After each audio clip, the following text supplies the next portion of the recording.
Sicurezza e legalità non si negoziano e soprattutto i diritti non si appaltano. Sono due degli slogan lanciati dalla CGIL del Veneto che dopo non aver sottoscritto il nuovo protocollo sugli appalti della regione ha manifestato in presidio a Venezia davanti a Palazzo Balbi.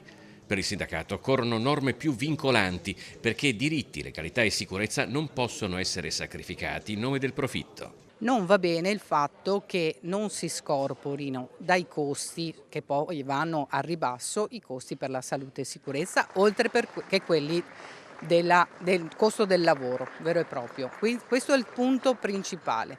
Non va bene che non si metta mano agli appalti a cascata perché non si sa qual è l'azienda finale e cosa succede in quell'azienda finale. Ecco ad esempio le voci di alcune lavoratrici in appalto nel settore sanificazione in ospedali delle province di Padova e Verona.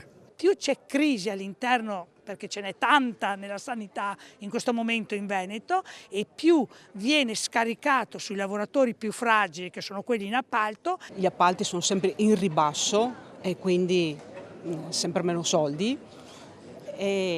Lo pagate voi il ribasso. Sì, col nostro lavoro, con la nostra forza lavoro, con turni sempre massacranti. Alvise invece lavora in impiantistica stradale. Ci sono degli appalti a cascata che vanno a perdere appunto nella sicurezza, nella qualità del materiale, perché anche che lì dopo si lucra, e anche nella conclusione dei lavori. Proprio la qualità stessa del lavoro sempre fatto a risicare sempre di più. Oltre all'applicazione per tutti dello stesso contratto nazionale di lavoro, la CGIL chiede misure più severe per la sicurezza sul lavoro.